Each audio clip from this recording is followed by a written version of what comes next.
But finally tonight I'm going to leave you with the cycling, because cycling has become a bigger and bigger sport. The Tour de France, very impressionable sport, is gaining favour. Do you follow the Tour de France? There's people? 3 people, okay. Well, it's done on bicycles, okay, and it goes around France. So it's a little bit self-explanatory in the thing. But it's become a bigger and bigger thing, and we won it this year. The British won it. We've never won it in the history of life. America's won it 13 times and given it back 10. And they're okay with it. They're still ahead of it. But the Lance Armstrong thing, I don't like the new story. I like the old story. He had cancer, came back from cancer, and won a bunch of things by his own grit, determination, and a ton of drugs. And without the drug bit. I liked it.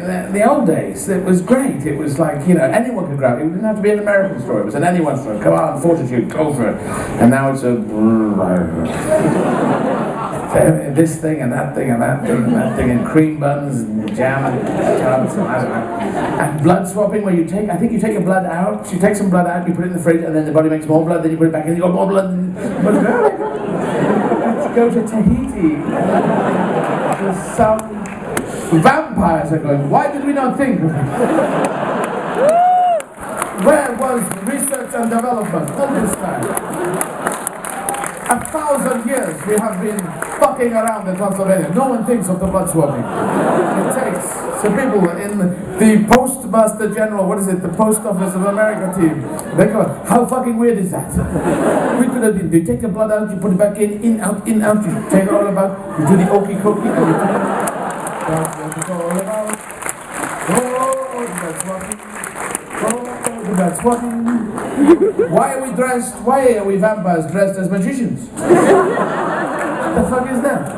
We should dress like the Raiders on bang and nothing. Cycle at night, it'd be very good. Like we could be night riders, like David Hasselhoff.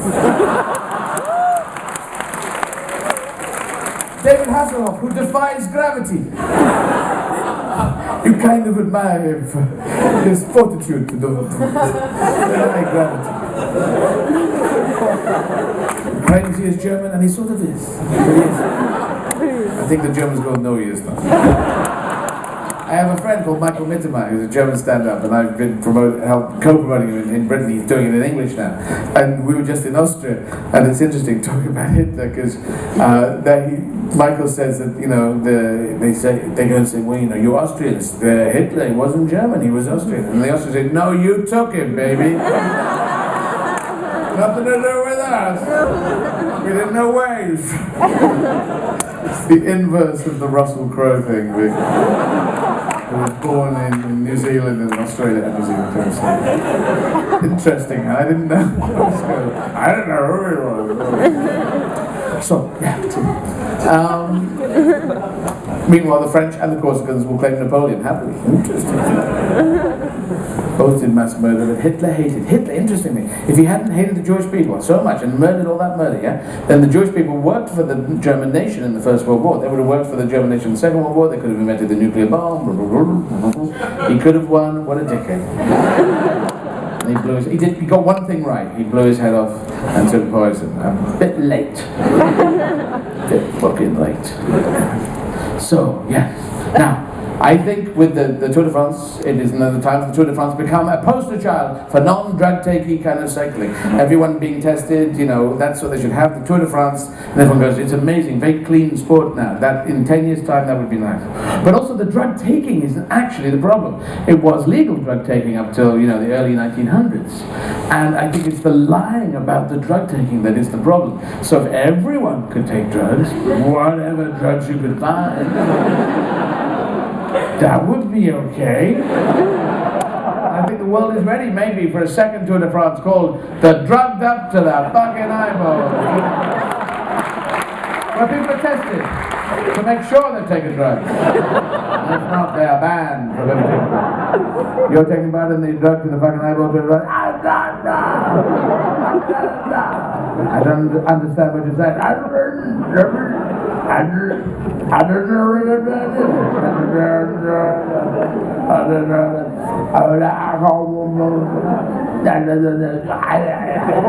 Is that a bucket of stairs? So you're ready. I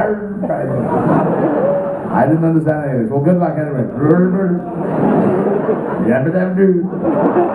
Oh, you're Buddhist. I don't think they know each other. And their understanding orders and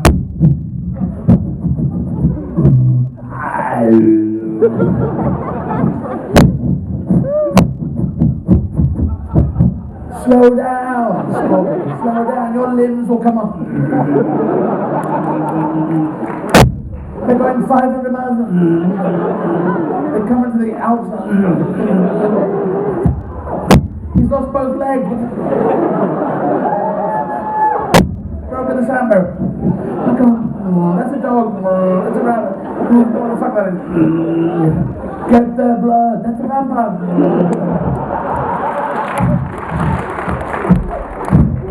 Has anyone seen my precious? That's a Scotsman.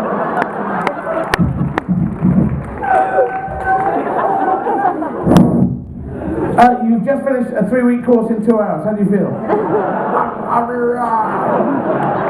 Well, you've come in first. It's brilliant, amazing thing to watch. You have no legs. Are you not worried this is going to kill you? This could really damage your heart. My old dad used to say to me, he said,